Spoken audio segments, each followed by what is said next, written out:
নেতৃত্ব লাগে, কালিয়ে আমাক বিধায়ক লাগে, কালিয়ে আমাক সংসদ লাগে, তেনেকুৱা ধৰণে আমি উৎপল হোৱা নাই। আমাৰ জন্ম কাহিনী পাতৃপ্ৰতীক চাইডুলে ইতিমধ্যে আপোনালোকক ব্যক্ত কৰিলে আৰু আপোনালোকেও প্ৰত্যেকে জানে যে কা আন্দোলন হৈ গ'ল আজি 4 বছৰ আগত।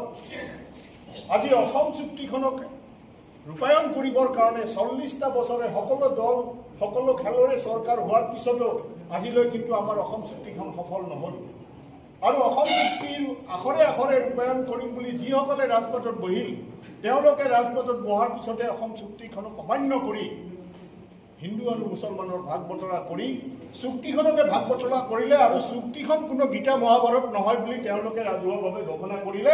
আৰু সেই দলটোৱে যেতিয়া অসমৰ ৰাইজে বিৰোধীক একত্ৰিত কৰি আমাৰ দলৰ ফালৰ পৰা আহ্বান দিছোঁ, তেতিয়া সেই দলটোৱে 855 জন শ্বহীদক স্মৰণ কৰি যে কংগ্ৰেছৰ দিনত 855 জন শ্বহীদ হৈছিল, আমি জাতীয়তাবাদী অনুষ্ঠানে ছাত্ৰ সন্থাৰ মজিয়াৰ পৰা ওলাই আহি ৰাজনৈতিক প্ৰেক্ষাপটত কাম কৰিব খোজা দলটোৱে আমি হেনো কংগ্ৰেছৰ বকচাত উঠি ৰাজনীতি কৰিব বিচাৰিছোঁ। এতিয়া আমাৰ মনতো প্ৰশ্ন আহে, কংগ্ৰেছ আৰু অসম জাতীয় পৰিষদৰ কেতিয়াও আমি একত্ৰিতভাৱে বা এটা ৰাজনৈতিক দল হিচাপে আমি কাম কৰিব বিচৰা নাই। কিন্তু বৰ্তমান ভাৰতবৰ্ষত সাংবিধানিক যিটো স্থিতি, এই চৰকাৰখনে সংখ্যাৰ বলত যিটো সংবিধান উলংঘা কৰি নিজে শাসন ব্যৱস্থা বজাই ৰাখিব বিচাৰিছে, এই ব্যৱস্থাটোৰ বিৰুদ্ধে বিৰোধীসকল একত্ৰিত হৈ ভোট বিভাজন ৰোধ কৰি এই চৰকাৰখনক ওফৰাবৰ কাৰণেহে আমাৰ এইটো আহ্বান। যিবিলাক কথা কৈ আহিছে, পৰিৱৰ্তনৰ কথা কৈছিলে, পৰিৱৰ্তনৰ কথা কৈ মাননীয় প্ৰধানমন্ত্ৰীগৰাকীয়ে ভাষণবিলাক এতিয়া ছ'চিয়েল মিডিয়াত আহি থাকে, আপোনালোকেও দেখিছে, আমিও দেখিছোঁ। কি কৈছিল যে বস্তুৰ দাম বাঢ়িছে, কমিব লাগে, তাৰ কাৰণে আমাক পৰিৱৰ্তন লাগে। ডিজেল পেট্ৰলৰ দাম বাঢ়িছে, তাৰ কাৰণে আমাক পৰিৱৰ্তন লাগে। মানুহৰ আয় দুগুণ হ'ব লাগে, কৃষকৰ আয় দুগুণ হ'ব লাগে, তাৰ কাৰণে আমাক পৰিৱৰ্তন লাগে। এই কথাবিলাক তেওঁলোকে কৈছিল। এতিয়া আমি পৰ্যালোচনা কৰিবৰ সময় হোৱা নাই নেকি? যোৱা 12টা বছৰে তেওঁলোকে দেশখন শাসন কৰাৰ পিছত তেওঁলোকে কি কৰিলে সেইটো আমি পৰ্যালোচনা নকৰিম নেকি? আৰু কৰাৰ সময়ত আমি কি দেখা পাওঁ যে তেওঁলোকে যেতিয়া পৰিৱৰ্তন বিচাৰিছিল, তেতিয়া গেছৰ চিলিণ্ডাৰৰ দাম আছিল 500 টকা, আৰু আজি কিমান সেইটো মই ক'ব নালাগে, আপোনালোকে জানে। তেওঁলোকে যেতিয়া পৰিৱৰ্তনৰ দাম কৈছিল, তেতিয়া কৃষকৰ আয় দুগুণ কৰাৰ কথা কৈছিল, তেতিয়া কৃষকে বিনামূলীয়া চাউলেৰে ভাত খাব লগা অৱস্থা হোৱা নাছিল। আজি কিন্তু বিনামূলীয়া চাউলেৰে ভাত খাবলগীয়া হৈছে। এখন চৰকাৰে, কল্যাণকামী চৰকাৰ এখনে ৰাইজৰ দুখীয়া শ্ৰেণীৰ মানুহক আগুৱাই লৈ যাবৰ কাৰণে সুবিধা দিবই লাগিব।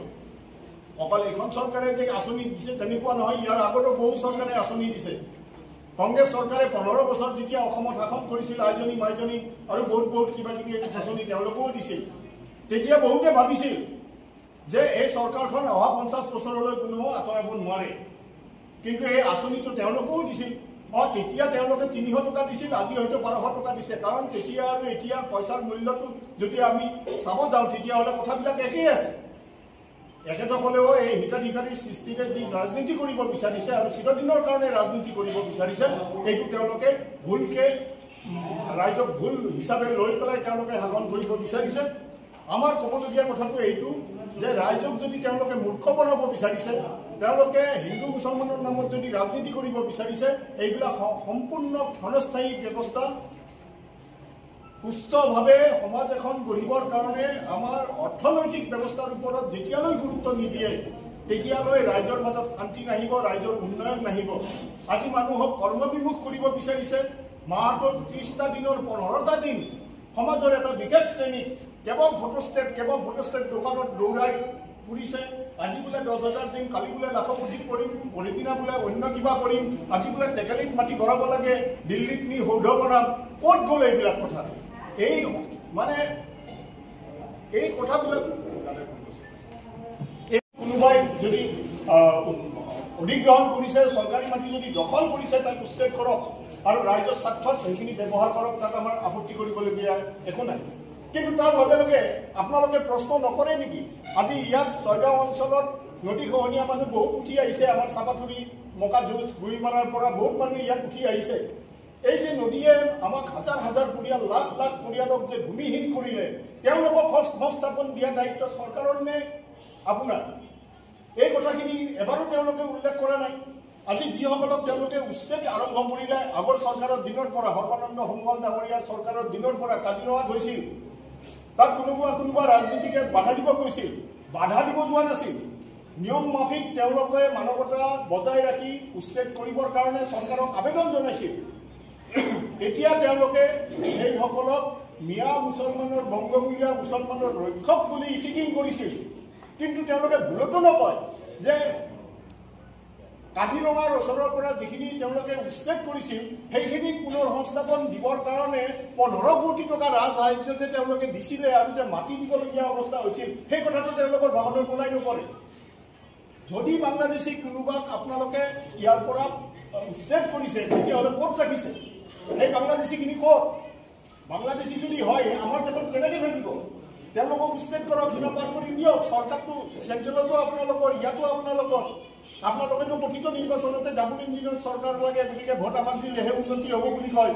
তেতিয়াহ'লে 40 বছৰে এই বিদেশী সমস্যাটো প্ৰতিখন চৰকাৰে কিয় জীয়াই ৰাখিলে ৰাজনীতিৰ কাৰণে ৰাখিলে নে নাই গতিকে এই চৰকাৰখনৰ এই যে বিলাসীপাৰাত উচ্ছেদ হ'ল এইকেইটা দিন মুছলমানৰ শব্দটো বেছিকৈ হ'ল কিন্তু বাগানত যেতিয়া উচ্ছেদ কৰিব আহিছিল সেইদিনাটো তেওঁলোক মনে মনে আছিল বাগানত বৰদোৱাৰ বাগানত যিদিনা উচ্ছেদ কৰিব আহিছিল তেওঁলোকে ড্ৰোনেৰে তেওঁলোকে হেৰি কৰিছিল সেইদিনা যেতিয়া আমাৰ মানুহখিনিয়ে ভূমিপুত্ৰসকলে যেতিয়া বাধা দিলে তেতিয়াতো তেওঁলোকে কোৱা নাছিল তেওঁলোকক তাত নোৱাৰি পৰ্বতঝাৰত নোৱাৰি ভূমিপুত্ৰসকলে যেতিয়া বাধা দিলে ভাৰতীয় নাগৰিকসকলক তাৰ পৰা উচ্ছেদ কৰিলে তাততো আমি হিন্দু মুছলমানৰ কথা কোৱা নাই তেওঁলোকেহে কৈছে তেওঁলোকে উচ্ছেদ কৰাৰ পিছতে 50,000কৈ টকা আৰু এক কথা নে ডেৰ কথা কৈ মাটি চৰকাৰে দিছে তেওঁলোকৰ কথাবিলাকতেই প্ৰকাশ পায় যে তেওঁলোকে আদানী বা কোনোবা বহুজাতিক কোম্পানীক মাটি বাৰী গতাই দিবৰ কাৰণে উঠি পৰি লাগিছে তেওঁলোকে ভালকৈ জানে 26ৰ পিছত তেওঁলোকে এই সুবিধাটো নাপাবও পাৰে এই কথাবিলাক আমি কেতিয়া বুজি পাম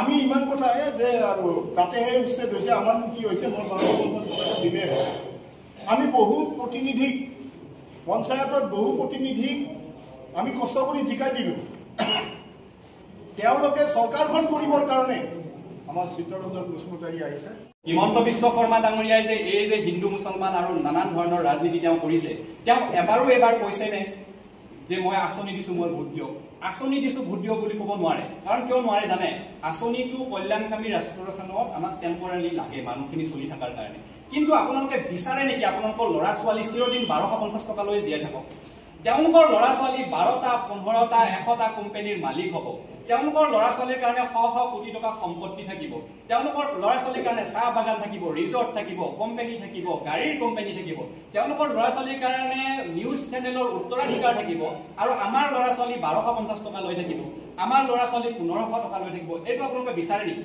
নিশ্চয় নিবিচাৰে আৰু এই যে টকা পইচাবোৰ একছত্ৰীভাৱে এখন পেৰেলেল সমান্তৰালভাৱে তেওঁলোকে এখন ধন সম্পত্তিৰ সাম্ৰাজ্য গঢ়ি তুলিছে এইবোৰ কাৰ টকা পইচা তেওঁলোকৰ ঘৰৰ টকা পইচা নহয় আমাৰ অসমৰ ৰাইজৰ টকা পইচা সেইকাৰণে অসমৰ ৰাইজে এবাৰ সুধিব যে আঁচনিটো দুখীয়া মানুহৰ অধিকাৰ কিন্তু সেই দুখীয়া মানুহৰ ল'ৰা ছোৱালীখিনি 15 বছৰ পিছত তেওঁলোকে কি কৰিব সেই দুখীয়া মানুহৰ ল'ৰা ছোৱালীখিনি 15 বছৰ পিছত পঢ়ি শুনি ডক্টৰ ইঞ্জিনিয়াৰ হ'ব পাৰিব নাই তেওঁলোকে ব্যৱসায় কৰিব পাৰিব নাই নে তেওঁলোকক চিৰদিনৰ কাৰণে 1250 টকীয়া ভোটাৰ হিচাপে গঢ়ি তোলাৰ তেওঁলোকৰ ষড়যন্ত্ৰ আৰু মই নিশ্চিতভাৱে আপোনালোকক কৈছোঁ তেওঁলোকৰ ষড়যন্ত্ৰ হ'ল একাংশ মানুহক এই 1250 টকীয়া আঁচনিৰ বশৱৰ্তী তেওঁলোকে কৰি ৰাখি প্ৰলোভনত তেওঁলোকে নিবঞ্চিত কৰোৱাই তেওঁলোকৰ ভোট বেংকৰ ৰাজনীতি চলাই নিয়াৰ তেওঁলোকৰ উদ্দেশ্য কিন্তু আমাৰ ৰাইজ জ্ঞান বুদ্ধি আৰু বিবেক থকা ৰাইজ আমাৰ ৰাইজে বুজি পায় এইবাৰ এই আঁচনিকো প্ৰশ্ৰয় নিদিয়ে আঁচনি আহিছে আঁচনি ল'ম আঁচনি আমাৰ প্ৰাপ্য কিন্তু এই যোনে আমাক আঁচনি ল'বলগীয়া অৱস্থা কৰিছে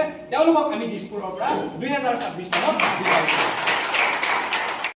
এইটো ৰাইজে লাহে লাহে বুজি পাইছে আৰু যেতিয়া চৰকাৰখনে দেখিছে যে তেওঁলোকৰ দুৰ্নীতিবোৰ তেওঁলোকে পৰিয়ালৰ কাৰণে গটোৱা শ সম্পত্তিৰ এই দুৰ্নীতিবোৰ যেতিয়া ৰাইজৰ ওচৰলৈ আহিছে তেতিয়া তেওঁলোকে হিন্দু মুছলমানৰ ৰাজনীতি কৰিব বিচাৰিছে তেতিয়া তেওঁলোকে আমাৰ মাজত ভাগ কৰি তেওঁলোকে ৰাজনীতি কৰিব বিচাৰিছে সেইটো তেওঁলোকে আৰম্ভ কৰিছিলে আপোনালোকে দেখিছে কেইদিনমান আগতে মাংস দলিওৱাৰ ৰাজনীতি কৰিছে নাই মন্দিৰত গৌ মাংস মছজিদত গাহৰি মাংস তেওঁলোকে দলিওৱা আৰম্ভ কৰিছিলে নে কিন্তু সেইটো ৰাইজে বুজি উঠিছে আৰু ৰাইজে অসমৰ ৰাইজে অনাদি অনন্ত কাললৈ তেওঁলোকে সম্প্ৰীতিৰে বসবাস কৰি আহি থাকিব যেনেধৰণে তেওঁলোকে আগতে বসবাস কৰি আহিছিলে আৰু অসমৰ ৰাইজে খুব পৰিপক্কভাৱে এবাৰ প্ৰতিক্ৰিয়া দিছে মাংস দলিওৱাৰ ৰাজনীতিত সফল হ'বলৈ বিজেপিক নিদিলে আৰু বিজেপিয়ে যিমান অসমৰ ৰাইজক বিভ্ৰান্ত কৰি তেওঁলোকৰ মূল উদ্দেশ্যবোৰৰ পৰা ফালৰি কাটাৰ চেষ্টা নকৰক কিয় এইবাৰ ৰাইজে সুধিব যে যোৱা 10 বছৰত তোমালোকে আমাৰ যুৱক যুৱতীসকলৰ কাৰণে কি কৰিলা যোৱা 10 বছৰত আমাৰ শিক্ষা খণ্ডৰ কাৰণে কি কৰিলা কাৰণ আমি সদায় নিউজ পেপাৰত দেখিবলৈ পাওঁ যে শিক্ষাৰ ক্ষেত্ৰত অসম ভাৰতবৰ্ষৰ একেবাৰে তলৰ পৰা 2 নম্বৰ পায়নে নাপায় ড্ৰপ আউটৰ সংখ্যা আজি কিছুদিন আগতে পৰহি দিনা বাতৰি দিছে যে ভাৰতবৰ্ষৰ ভিতৰতে বিদ্যালয় এৰি পঢ়া বাদ দিয়া ছাত্ৰ ছাত্ৰীৰ সংখ্যা আটাইতকৈ বেছি ক'ত আমাৰ অসমত স্বাস্থ্য খণ্ডৰ কথা যেতিয়া আমি ক'বলৈ যাওঁ বৰ্তমানৰ মুখ্যমন্ত্ৰীজনে আটাইতকৈ দীৰ্ঘকালীন সময়ৰ কাৰণে স্বাস্থ্য মন্ত্ৰী হৈ আছিল কিন্তু আমাৰ এতিয়াও দৃশ্য ধৰাত পৰে নিউজত বা বাতৰি কাকতত খেলাত আমাৰ ৰোগী লৈ যাবলগীয়া অৱস্থাও এইখন অসমতে আছে নে নাই আমি দেখিবলৈ পাওঁ নে নাই মাজুলীত দেখিবলৈ পাওঁ কেতিয়াবা ধেমাজিত দেখিবলৈ পাওঁ কেতিয়াবা ধুবুৰীত দেখিবলৈ পাওঁ কেতিয়াবা শদিয়াত দেখিবলৈ পাওঁ যে এতিয়াও কান্ধত ৰোগী লৈ যাবলগীয়া অৱস্থা এতিয়াও খেলাত ৰোগী লৈ যাবলগীয়া অৱস্থা গতিকে অসমৰ না ই শিক্ষা খণ্ডৰ উন্নতি হৈছে না স্বাস্থ্যৰ উন্নতি হৈছে না কি উদ্যোগীকৰণ হৈছে উদ্যোগীকৰণৰ ক্ষেত্ৰতো অসম ভাৰতবৰ্ষৰ আটাইতকৈ পিছপৰা আমাৰ জাতীয় অৰ্থনীতি সবল কৰাত ব্যৰ্থ হোৱা এই চৰকাৰখনক ৰাইজে একেকা দিবলৈ 2026 চনত ৰেডি হৈ আছে গতিকে আপোনালোকে চিন্তা কৰাৰ কোনো প্ৰয়োজন নাই আপোনালোকে ভয় খোৱাৰ প্ৰয়োজন নাই আপোনালোকে বহুত সাহসী মানুহ মই সেলুট জনাইছো নিজৰ জাতিটোৰ প্ৰতি ভাল পোৱা থকাৰ কাৰণে নিজৰ ভাষাৰ প্ৰতি ভাল পোৱা থকাৰ কাৰণে এনে এটা সংগ্ৰামী দল বাছি লৈছে বিজেপিৰ এই টকা পইচা প্ৰলোভনত উঠি ভাগি নগৈ আপোনালোকে এই ৰাজনৈতিক অধিকাৰৰ যুঁজখনৰ আমাৰ সমভাগী হ'বলৈ আহিছে তাৰ কাৰণে ধন্যবাদ আৰু বেছি দিন নাই আমি এই দুৰ্নীতিত লেটিপেটি হৈ এই দুৰ্নীতিত নিমজ্জিত চৰকাৰখনক অসমৰ ৰাইজে যে 2026 চনত উপৰাই পেলাব তাৰ ইংগিত ইতিমধ্যে ধুবুৰীৰ পৰা শদিয়ালৈ উজনিৰ পৰা নামনিলৈ প্ৰতিটো স্তৰৰ ৰাইজে দিছে মাথো আমি 8 মাহ কষ্ট কৰিব লাগিব এই 8 মাহৰ পিছত আপোনালোকে দেখিব এই চৰকাৰখন দিছপুৰত নাথাকিব আৰু দিছপুৰত অসম জাতীয় পৰিষদৰ অংশীদাৰিত্ব চৰকাৰ থাকিব বুলি মই আজি কোটি কোটি টকা লৈ পেলাই মাটি মানুহগৰাকী নামত মাটি কিনিছে এই টকা ক'ৰ পৰা আহিছে তাৰ ওপৰত তদন্তও নাই আৰু এই মন্ত্ৰীগৰাকীয়ে মুখ্যমন্ত্ৰী পিছপিনি একদম লগতে থিয় হৈ পেলাই একদম পিছপিনি একদম বাইদি থাকিব পাৰে কি যে দুৰ্ভাগ্য অসম্ভৱ তো তেওঁলোকে শিক্ষা কোনে দিব শিক্ষা আমি দিব লাগিব যে জয়ন্ত মল্লৰ পইচা ক'ৰ পৰা আহিলে ইমান যে 200 বিঘা 100 বিঘা 150 বিঘা মাটি কিনিছে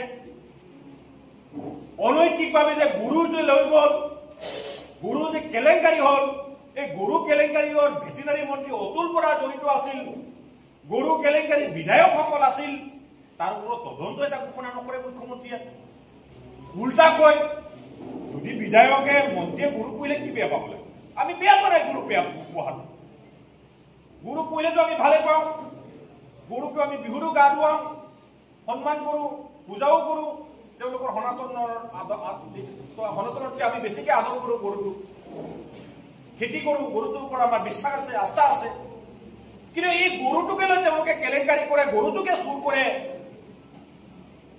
আৰু চুৰ কৰাৰ পাছতো এটা তদন্ত নাই চুৰ কৰাত জড়িত থকা মন্ত্ৰীৰ ওপৰত এটা তদন্ত নাই অপহৰণ নকৰে কি যে লজ্জাজনক মই যদি জয়ন্ত মল্ল বৰুৱাৰ দৰে মন্ত্ৰী হোৱালে মই কিন্তু এদিনত ৰিজাইন দিলো এইটো এনেকৈ দিলো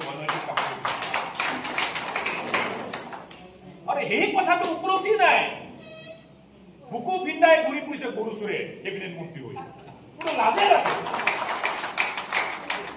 সেইখন হ'ল অসমৰ বিজেপি নেতৃত্ব চৰকাৰ এই ৰাজনীতি কৰিবলৈ বিচাৰিছো য'ত আমাৰ অসম প্ৰথম সদায় আৰু চিৰদিন আমাৰ কাৰণে অসমে প্ৰথম আৰু সদায় হ'ব আৰু চিৰদিনৰ কাৰণে আমাৰ অসমক প্ৰথম হিচাপে লৈ পেলাই আমি আগবাঢ়িম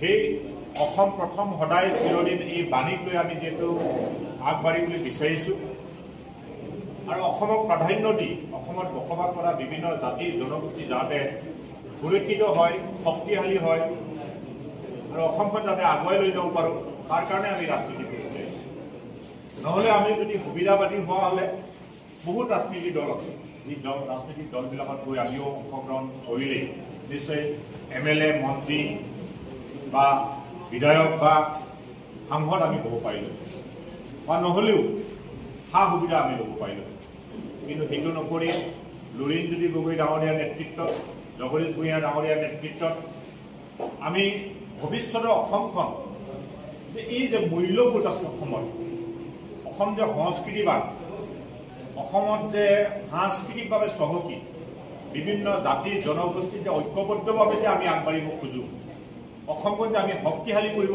খোজোঁ, বিভিন্ন প্ৰত্যাহ্বান অহা সময়ত যে আমি যুঁজ দি আমি একেলগে যুঁজ দি যে আমি আগবাঢ়ি গৈ আছোঁ, সেইটোকে লৈ আমি পুনৰবাৰ আকৌ সাহস কৰিছোঁ যে আমি যি সময়ত অসমৰ লগত অন্যায় হৈ আছে, যি সময়ত অসমক অপসংস্কৃতিয়ে গ্ৰাস কৰিবলৈ বিচাৰিছে, ৰাজনীতিয়ে আমাক থানবাদ কৰিবলৈ বিচাৰিছে, সেই সময়ত আমি সাহসেৰে যুঁজি পুনৰবাৰ ঐক্যবদ্ধভাৱে আমি অসমখন একত্ৰিত কৰি আমি উন্নতি দিশলৈ আগবঢ়াই লৈ যাবলৈ আমি ৰাজনীতি আগবাঢ়িছোঁ। যে মানুহৰ মাজত প্ৰশ্ন যে নোৱাৰিব নেকি বুলি কৈ থাকে, কিন্তু এই কথাটো মই সেইকাৰণে আমাৰ দলৰ মানুহখিনি আগত কৈছোঁ যে এই কথাটো আপোনালোকে বাদ দিয়ক যে আমি যে সন্দেহত আছোঁ, যে শংকাত আছোঁ, যে নোৱাৰিম, ঐক্যবদ্ধ হ'ম নে নহ'ম, এইবিলাক বাদ দিয়ক। আমি নিজস্ব দায়িত্ব পালন কৰক, নিজৰ দায়িত্ব পালন কৰক। আমি বিজেপিক প্ৰতিহত কৰিব পাৰিম, সেই সংকল্পৰে আপোনালোকে কাম কৰক। 26ত বিজেপি নাথাকে। আৰু কিয় নাথাকে মই কৈছোঁ, এই মুখ্যমন্ত্ৰী, এগৰাকী মুখ্যমন্ত্ৰী আমি পাইছোঁ অসমত, এইটো অস্বাভাৱিক মুখ্যমন্ত্ৰী, আননেচাৰেল মুখ্যমন্ত্ৰী, মানে প্ৰাকৃতিকভাৱে তেওঁ মুখ্যমন্ত্ৰী হোৱা নাই, ৰাইজে বিচাৰাই নাছিল। মুখ্যমন্ত্ৰী সৰ্বানন্দ সোণোৱালকে মুখ্যমন্ত্ৰী বুলি ভোট দিছিল মানুহে, কিন্তু লেং মাৰি মুখ্যমন্ত্ৰী আন এজন হ'ল। এতিয়া তেওঁৰ মানে ইমান মানে কৌতুক কৰি আছে অসমত, কৌতুক কৰি ইমান জনপ্ৰিয়তা হৈছে, আৰু গোটেই কৃত্ৰিমতা, মানুহক মৰম কৰাও কৃত্ৰিমতা, কথা বতৰাও কৃত্ৰিমতা। সেই কৃত্ৰিমতাতে আমি অকণমান কমেডি চাই মানে নেগেটিভ এক্সপ্ৰেছন হৈ তেওঁকে নোৱাৰিব নেকি আৰু তেওঁৱে বেছি চলে বুলি ভাবি পেলাই তেওঁকে ভোটটো দি পাই আছো। কিন্তু আপোনালোকে চাব, হিমন্ত বিশ্ব শৰ্মা ডাঙৰীয়াক সন্মুখত লৈ এইবাৰ 26ত এইবাৰ বিজেপি নিৰ্বাচন কৰিব। মই আপোনালোকক হিমন্ত বিশ্ব শৰ্মাক যদি দৃঢ়তাৰে তেওঁলোকে যদি মুখ্যমন্ত্ৰী ফেজ বনাই যদি নিৰ্বাচন খেলে, মই বিজেপি কিমানটা চিট আছে এতিয়া দাদা? 55। মই নাজানো, মই হিচাপ কৰিব লাগিব, হিচাপ কৰক চাইডো। মই ক'লো নহয় 65ৰ পৰা ডাইৰেক্ট নামি আহিব 40 পাৰ কৰিব। কিন্তু মুখ্যমন্ত্ৰী হিমন্ত বিশ্ব শৰ্মাক যদি সন্মুখত ৰাখি তেওঁলোকে নিৰ্বাচন খেলে, মই ক'লো নহয় বিজেপি এইবাৰ উজনিত মোটামুটি তেওঁলোকৰ 70% চিট। এইটো আপোনালোকক মই দিব পাৰিম। তথাপি তেওঁ কোৱা কেইটামান উদাহৰণ মই দিওঁ আপোনালোকক। হিমন্ত বিশ্ব শৰ্মাই এসময়ত ক'লে যে ৰাহুল গান্ধী আৰু সোনিয়া গান্ধী তেওঁলোকৰ কাৰণে ভগৱান কৃষ্ণ সদৃশ। ভগৱান কৃষ্ণৰ প্ৰতি যেনেকৈ চব প্ৰেমত মত্ত হৈ থাকে, গতিকে কংগ্ৰেছৰ সকলো কৰ্মী সোনিয়া গান্ধী ৰাহুল গান্ধীৰ প্ৰেমত মত্ত হৈ থাকে। হিমন্ত বিশ্ব শৰ্মাই নিজেও কৈছিল যে আমি সোনিয়া গান্ধী ৰাহুল গান্ধীৰ প্ৰেমত মত্ত, তাৰমানে ভগৱান কৃষ্ণ সদৃশ। সিদিনা কৈছে ৰাহুল গান্ধী দিলেই। এদিন ক'লে নৰেন্দ্ৰ মোদীক অসমৰ ভাৰতৰ মানুহে ৰিক্সাৱালা ঠেলাৱালাও চৰিয়াব। এতিয়া কয় নৰেন্দ্ৰ মোদী বিশ্বগুৰু, ভাৰত বিশ্ব আটাইতকৈ শ্ৰেষ্ঠ নেতা। এসময়ত ক'লে কোৰাণ শ্বৰীফ পৃথিৱীৰ সৰ্বশ্ৰেষ্ঠ ধৰ্মগ্ৰন্থ। এতিয়া আকৌ মিটিংখন বহিলেই মুছলমানক গালি পাৰে। গতিকে হিমন্ত বিশ্ব শৰ্মাৰ ভিন্ন ৰূপ আমি যোৱা 25 বছৰ দেখি আছো। যে তেওঁৰ কোনটো ৰূপ সঁচা আৰু কোনটো ৰূপ পিছা ধৰা টান। সেইকাৰণে আমি তেওঁৰ কথাবোৰ নুশুনা ভাল, তেওঁৰ ৰূপবোৰ নোচোৱা ভাল। হিমন্ত বিশ্ব শৰ্মা ডাঙৰীয়াক মই আজি ৰাতিপুৱা এটা ফেচবুকত পোষ্ট দিছোঁ। মই পোষ্টটোকে পঢ়ি দিওঁ, মই তাতে মোৰ বক্তব্য সামৰণি মাৰিম। বিশ্ব শৰ্মাক এটা মুকলি প্ৰশ্ন কৰিছোঁ। এঠাইৰ পৰা উচ্ছেদ কৰি আন এঠাইত মাটি দি বহুৱালে জাতিৰ সুৰক্ষা হয় নেকি? মই সুধিছোঁ তেখেতক। এয়াই বিজেপি দল আৰু আপোনাৰ সেই শৰাইঘাটৰ ৰণকৌশল নেকি? তেওঁ কৈছিল ন এখন সেই শৰাইঘাট, গতিকে সেই শৰাইঘাট যুদ্ধ ৰণকৌশলটো এইটোৱেই নেকি? জন্মপুৰৰ পৰা উঠাই নিয়া ছয়গাঁৱত পোৱা, ছয়গাঁৱৰ পৰা উঠাই নি চমৰীয়াত বহুৱাই দিয়া, এইটোৱে সেই শৰাইঘাটৰ ৰণকৌশল নেকি? মই তেওঁৰ পৰা জানিব বিচাৰিছোঁ। কালি টোপোলা বান্ধি অসমৰ পৰা কিমান বিদেশী আপুনি খেদিলে? মাজতে দুটামান হকে বেকে ধৰি বান্ধি সীমান্তলৈ নিছিলে বাংলাদেশৰ সেনাই পুনৰ ঘূৰাই পঠিয়ালে তাতে আপোনাৰ কি টেটুফলা আস্ফালন আমি পুছবেক কৰিয়েই থাকিম আপোনাৰ এই ৰচিতনা ৰাজনৈতিক খেলখনত অসমৰ কি লাভ হৈছে তুমি পঠাই থাকিবা সিহঁতে ঘূৰাই পঠাব আমাৰ কিবা লাভ হ'ল নেকি অসমৰ তাৰ কাৰণে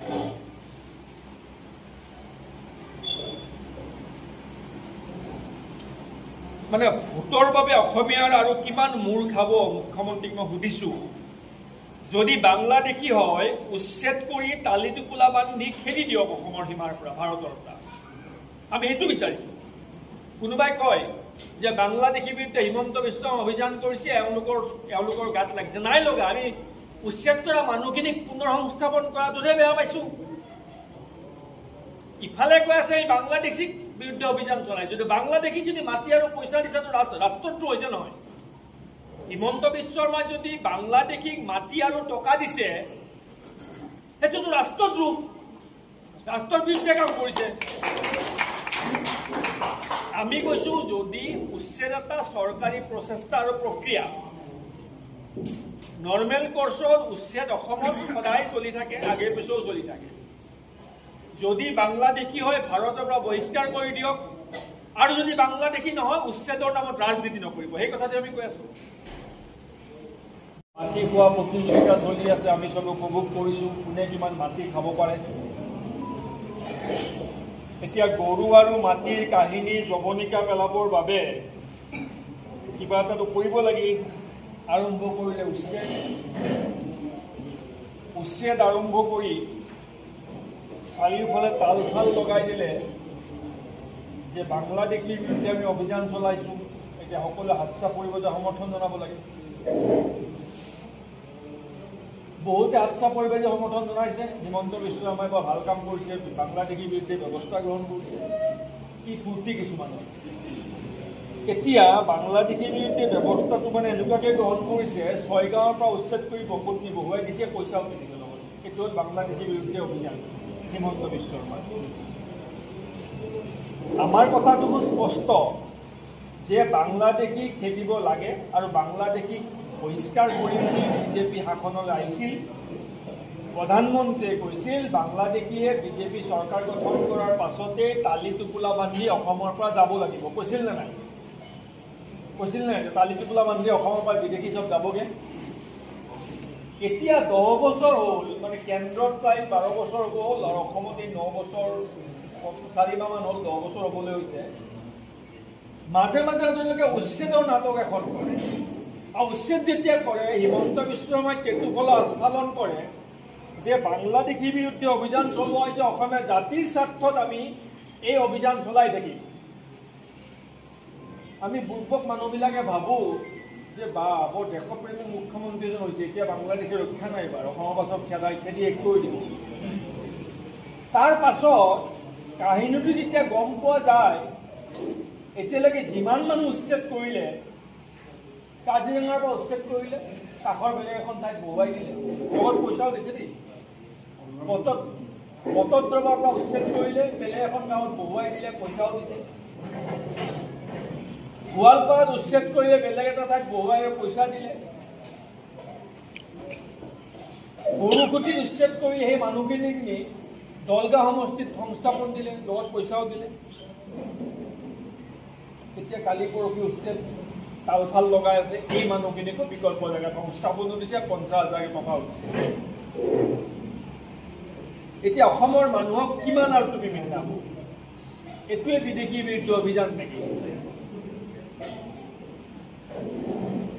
ধৰি বান্ধি কেইটামান বিদেশী বুলি কৈ হিমন্ত বিশ্ব শৰ্মাৰ পুলিচে বাংলাদেশ সীমান্তলৈ লৈ গৈছিল পুছবেক বুলি কয় খেলি পঠাব বিচাৰিছিল বাংলাদেশ পুলিচে আকৌ নললে আকৌ ঘূৰাই পঠাই দিয়ে তাৰপিছত হিমন্ত বিশ্ব শৰ্মাই কৈছে মই পুছবেক কৰি থাকিম কি লাভ হ'ব তুমি পুছবেক কৰি থাকিবা তুমি সীমান্তলৈ নি থাকিবা সীমান্তই ঘূৰাই পঠাই থাকিব লাভটো কি অসমৰ কি লাভ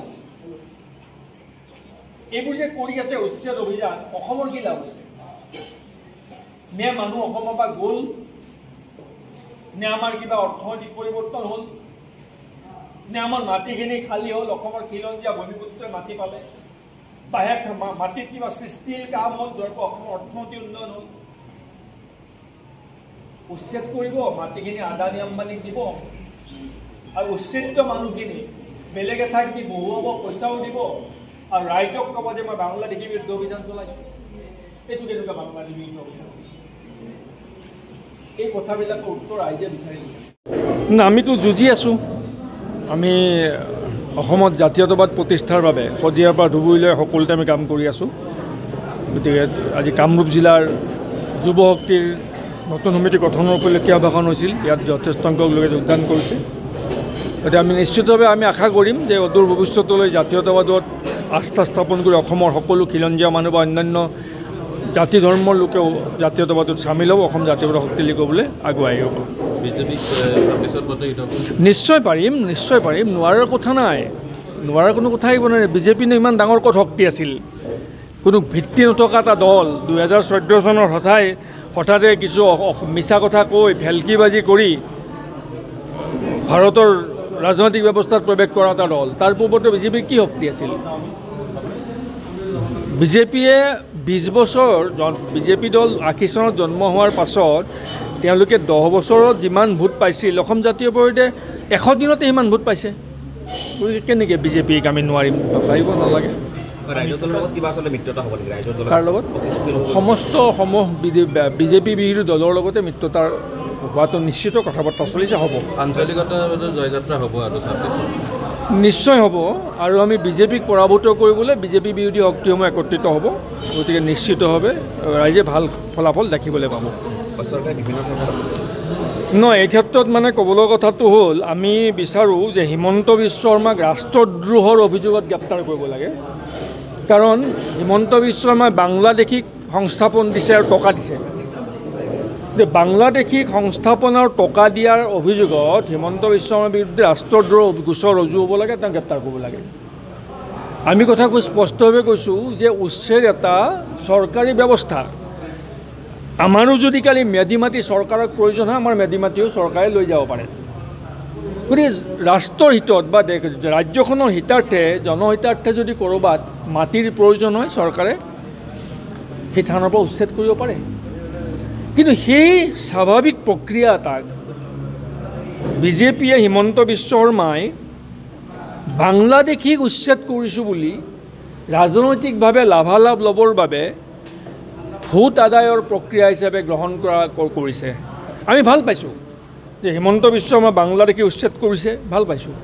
কিন্তু উচ্ছেদিত বাংলাদেশীসকলক মাটি আৰু টকা দি পুনৰ সংস্থাপন কৰিছে, সেইটোতো ৰাষ্ট্ৰদ্ৰোহ।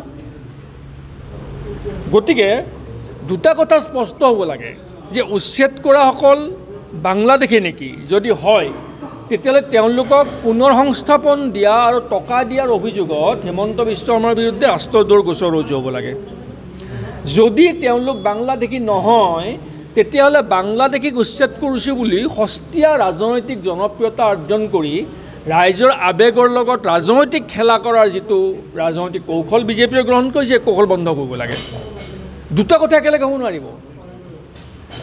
যদি উচ্ছেদিতসকল বাংলাদেশী, খুব ভাল কথা, তেওঁলোকক তাৎক্ষণিকভাৱে ভাৰতবৰ্ষৰ সীমাৰ পৰা, অসমৰ পৰা বহিষ্কাৰ কৰিব লাগে। যদি তেওঁলোক বাংলাদেশী, তেতিয়াহ'লে সেইসকলক ভাৰতৰ পৰা বহিষ্কাৰ নকৰি 6 গাঁৱৰ মানুহক উচ্ছেদ কৰিব, নিজ সমৰীয়াত বহুৱাব। গৰুকুটিৰ মানুহ উচ্ছেদ কৰিব, নি দলগাঁৱত বহুৱাব। পলাকবাৰীৰ মানুহ উচ্ছেদ কৰিব, উচ্ছেদ কৰি 6 গাঁৱত বহুৱাব, লগত টকাও দিব। সেইটো কেনেকুৱা বিদেশী বিৰুদ্ধে অভিযান হ'ল? সেইটো কেনেকুৱা জাতি উদ্ধাৰ কৰাৰ সংকল্প হ'ল?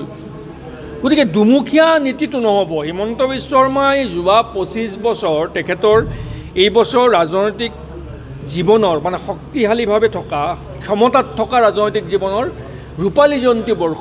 এইটো হিমন্ত বিশ্ব শৰ্মা ডাঙৰীয়া ৰূপালী জয়ন্তী বৰ্ষ। 2001 চনৰ পৰা তেখেত নিৰন্তৰ ধাৰাবাহিকভাৱে ক্ষমতাত আছে। এইটো 2025 চন। তাৰমানে অসমৰ একমাত্ৰ ৰাজনৈতিক নেতা, যিজন নেতাই সুদীৰ্ঘ 25 বছৰ কাল ধাৰাবাহিকভাৱে ক্ষমতাত আছে। অসমৰ কোনো নেতাই 25 বছৰ ধাৰাবাহিক ক্ষমতাত নাই, কেৱল হিমন্ত বিশ্ব শৰ্মা আছে। এই 25 বছৰ হিমন্ত বিশ্ব শৰ্মা ডাঙৰীয়াই বহু ৰূপ দৰ্শন দিলে আমাক। এতিয়া তেওঁ কোনটো ৰূপ সত্য সেইটো অনুধাৱন কৰাটো আমাৰ কাৰণে বৰ কষ্টকৰ হৈ পৰিছে। তেখেতে এসময়ত কৈছিল ৰাহুল গান্ধী ভগৱান কৃষ্ণ সদৃশ ৰাহুল গান্ধীৰ প্ৰেমত সকলো কৰ্মী মজগুল হৈ থাকে, তেখেত নিজেও মজগুল হৈ থাকে প্ৰেমত, তাতে সমৰ্পিত। কিছুদিন পিছতকৈ ৰাহুল গান্ধী ভিলেইন, এসময়ত ক'লে নৰেন্দ্ৰ মোদীক ৰিক্সাৱালা ঠেলাৱালাই চৰিয়াব, এতিয়া কৈ আছে নৰেন্দ্ৰ মোদী বিশ্বৰ শ্ৰেষ্ঠ মহানায়ক, কেতিয়াবা কৈ আছে কোৰাণ শ্বৰীফ বিশ্বৰ সৰ্বশ্ৰেষ্ঠ গ্ৰন্থ, এতিয়া আকৌ মুছলমানৰ বিৰুদ্ধে বিষোদ্গাৰ জাৰি কৰি ঘৃণামূলক বক্তব্য ৰাখি আছে, কেতিয়াবা কয় মুছলমানৰ ভোট আমাক নালাগে, নিৰ্বাচনৰ সময়ত মুছলমানৰ পদূলিয়ে পদূলিয়ে ভোট ভিক্ষা কৰি ঘূৰি ফুৰিছে, ইফালে কৈ আছে আমি বাংলাদেশী উচ্ছেদ কৰিছোঁ, জাতিৰ স্বাৰ্থত আমি বাংলাদেশীৰ বিৰুদ্ধে অভিযান চলামেই, পিছদিনাখনে নি তেওঁলোকক বেলেগ এটা ঠাইত সংস্থাপিত কৰি মাটি দিছে, টকাও দিছে। এই বহুৰূপ দৰ্শন হৈ গ'ল। আৰু এই নটংগী এই ভেলকিবাজিবোৰ বন্ধ কৰক।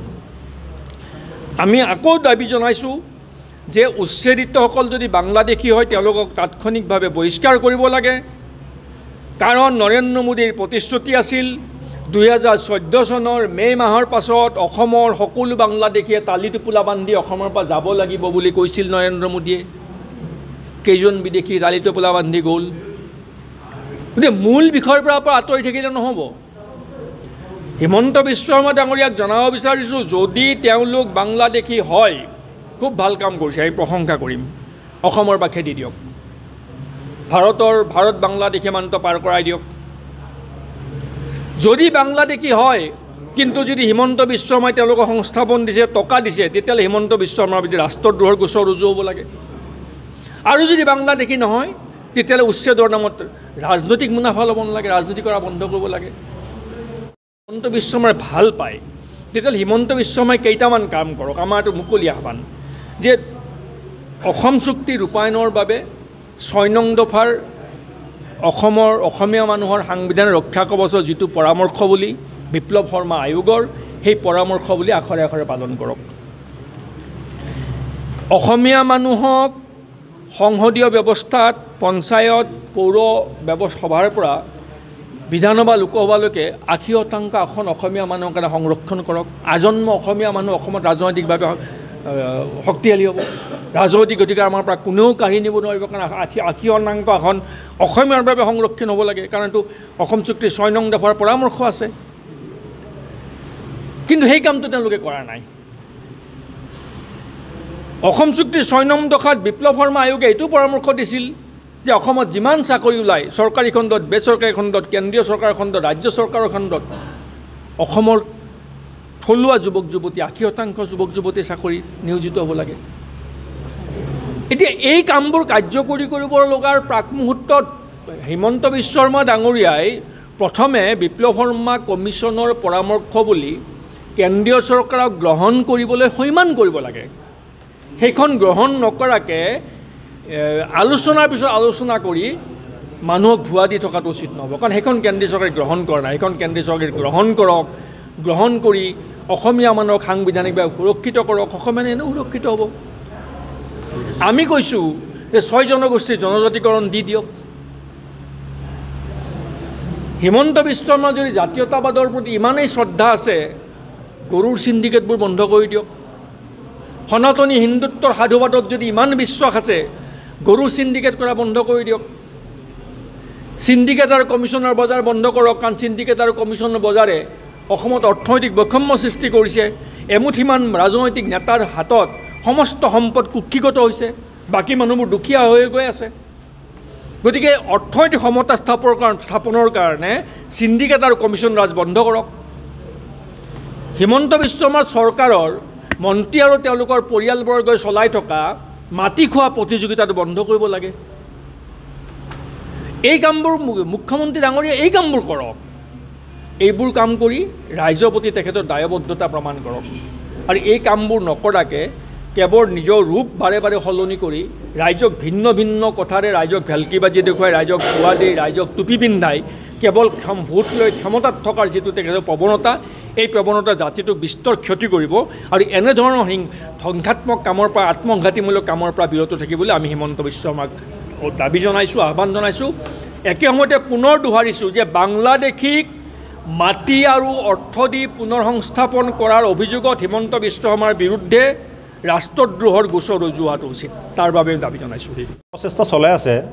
প্ৰথম চলালে মানে গৰু আৰু গাহৰি মাংস এইটো নচলিলে গৰু আৰু গাহৰি চলাওঁতে যাওঁতে গিৰ গাই কেলেংকাৰীটো ওলাই গ'ল গৰু চোৰ ওলাই গ'ল গৰু চোৰ বেছিকৈ গোন্ধাইছে চৰকাৰখন গৰু চোৰখন আকৌ কেবিনেটৰ ভিতৰত আছে তেওঁক অপহৰণ কেতিয়া কৰিব ইমান ডাঙৰ কেলেংকাৰী যে অনৈতিকভাৱে গৰু চোৰৰ লগত কেবিনেট মন্ত্ৰী এগৰাকী জড়িত হৈছে তাৰ পৰা কোনো তদন্ত ঘোষণা কৰা নাই কি ব্যৱস্থাত কি কাৰণত গিৰ গাই তেওঁ হাতত পৰিল বা তেওঁ চুৰি কৰিবলৈ কাৰণে সক্ষম হ'ল সেইটোৰ ওপৰত কোনো তদন্ত নাই কোনো ব্যৱস্থাও লোৱা নাই মোৰ মতে কেবিনেটৰ পৰা অতি সোনকালে অপহৰণ কৰিব লাগিছে বা যিগৰাকী গৰু চোৰৰ লগত লিপ্ত হৈছে তেওঁ নিজে বুজি পেলাই উপলব্ধি কৰি তেওঁ নিজে ইমান সন্মানীয় কেবিনেট ৰেংকত থকা মন্ত্ৰীগৰাকী নিজে পদত্যাগ কৰিব লাগিছিল সেইটো নকৰে কি আচৰিত চৰকাৰ এতিয়া গৰু আৰু গাহৰি চলাব বিচাৰিছে নচলিলে গিৰ গাইটো বেছি চলিলে এতিয়া আকৌ উচ্ছেদ চলাব বিচাৰিছে নহয় জানো উচ্ছেদ চলাব বিচাৰিছে উচ্ছেদতো চলা নাই মাটিটো বেছি চলিছে উচ্ছেদ মানে মাটিৰ কাৰণে মাটিৰ লগত সংলগ্ন যে মাটিবিলাক উচ্ছেদ কৰিছে মাটিৰ কাৰ বেছি হৈছে উচ্ছেদ কৰি মাটি কাৰ হাতলৈ গৈছে মাটি পুঁজিপতিৰ হাতত গৈছে সৰ্বসাধাৰণ মানুহৰ হাততো যোৱা নাই সৰ্বসাধাৰণ মানুহতো মাটি নাপায় আজিকালি আৰু মাটি ল'বলৈ গ'লেও বহুত প্ৰশ্ন উত্থাপন হ'বলগীয়া হৈছে আৰু যিখিনি মাটি সেই মাটিটোৰ লগত গোটেই জড়িত হৈ আছে তেওঁলোকৰ পৰিয়ালবৰ্গ এতিয়া মাটি কেবিনেট মন্ত্ৰীগৰাকীৰ মানুহগৰাকী শ বিঘা মাটি কিনিছে পইচা ক'ত পাইছে সেই পইচা তদন্ত হ'ব লাগিছিলে নালাগিছিল সেই মাটিটোৰ ওপৰত তদন্ত হ'ব লাগিছিল নালাগিছিল নাই একদিনত মাটি 100 বিঘা কিনি দিয়ে একদিনত 50 বিঘা কিনি দিয়ে একদিনত 20 বিঘা কিনি দিয়ে আচৰিত চৰকাৰ কেবিনেট মন্ত্ৰীগৰাকীৰ মহিলাগৰাকী পত্নীগৰাকী হুৰাহুৰকৈ মাটি কিনিব পাৰে কোনো তদন্ত নাই কোনো ব্যৱস্থা নাই তাৰমানে ৰাইজক মানে উচ্ছেদৰ কথা কয় কিন্তু এইফালে আকৌ মাটি দখল কৰি আছে কেবিনেটৰ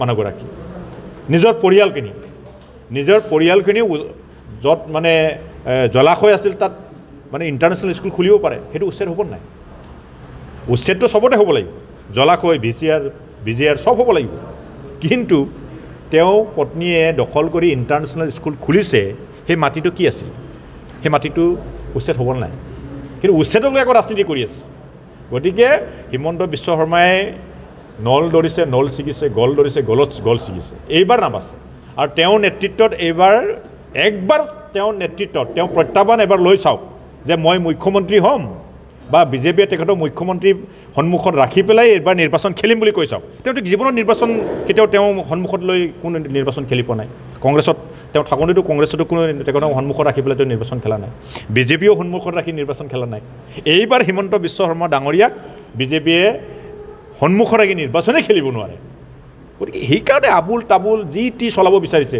গাহৰি গৰু চলাব বিচাৰি নচলে গিৰ গাই বেছি চলি গ'ল চলাব বিচাৰিলে এই উচ্ছেদ নচলে এতিয়া মাটি কেলেংকাৰী বেছি ওলাইছে ইয়াতো শুনিছোঁ পলাকবাৰীটো মাটিৰ চৌদাগৰ ওলাইছে এই যে ট্ৰাইবেলবিলাকৰ মাটি কাঢ়ি ল'ব বিচাৰিছে গাহৰি খোৱা মানুহৰ মাটি কাঢ়িবলৈ বিচাৰিছে সেইটো কেনেকুৱা অনুচিত কথা এইবিলাকতো কোনো ক্ষমা নকৰিব মাটিৰ লগত যেতিয়া খেলি মেলি হৈ গ'ল মাটিৰ লগত খেলি মেলি চৰকাৰ কেতিয়াও নাথাকে এইটো নিশ্চিত হৈ থকা 26ত আৰু বিজেপি আৰু নাথাকে আৰু মুঠতে বিজেপি বিৰোধী চৰকাৰ হ'ব এইটো নিশ্চিত থাকক আৰু ৰাইজে ঐক্যবদ্ধভাৱে বিচাৰিছে ঐক্যবদ্ধ হ'ব আৰু সেই ঐক্যবদ্ধত এইবাৰ বিজেপিয়ে তৎ নাপাব জাতীয় পৰিষদে আমি মোটামুটি এইবাৰ খুব পৰিকল্পিতভাৱে আমি কাম কৰি আছোঁ যে জাতীয়তাবাদ যিবিলাক ভেটি আছে মোটামুটি এতিয়া অসমত AJP দিনত 57টাত আছিল এতিয়া সংকুচিত হৈ 52টা হ'ল 52টাৰ ভিতৰত ভাগ কৰিলে UPPL আছে BPF আছে অসম গণ পৰিষদ দলো আছে ৰাইজৰ দলো আছে আৰু UDF এটা আঞ্চলিক দলৰ নিচিনা কিন্তু UDFটো সেইটো লাইনত নপৰে যেটো আঞ্চলিকতাবাদৰ ভেটিত হেতুত নপৰে গতিকে 52টা আছে 52টাৰ ভিতৰত 37টা সমষ্টিৰ আমাৰ কাৰণে খুব সম্ভাৱনা গতিকে 37টা ষ্টেটত আমি খুব মন দি কাম কৰিছোঁ খুব পৰিকল্পিতভাৱে কাম কৰিছোঁ তাৰে ভিতৰত ঐক্যবদ্ধ যেতিয়া হৈ পেলাই আমি খেলিম আমি কোনটো আমি জিকি যাব পাৰিম সেইবিলাক চিট আমাৰ কাৰণে পলাকবাৰী সমষ্টিটো আমাৰ মানে প্ৰথম পৰ্যায়ত আছে গুৰুত্বপূৰ্ণ আৰু এই চিটটোতো কোনো বিজেপিয়ে এইবাৰ ইয়াত ৰখাব নোৱাৰিব নাই পংকজদা সন্মুখত আছে পংকজদা আগবাঢ়িব আমাৰ গণতান্ত্ৰিকভাৱে আমাৰ চবৰে বুজাবুজি আছে খালি পংকজদাতকৈ বেটাৰ মানুহ হ'ল পংকজদাই নিজে কৈছে আপোনালোকৰ লগত কিন্তু পংকজদা নিশ্চিত যে পলাশবাৰী সমষ্টিত জাতীয়তাবাদৰ ভেটি শক্তিশালী হ'ব আৰু 26ত জাতীয়তাবাদ ইয়াত প্ৰতিষ্ঠা হ'ব। Thank U.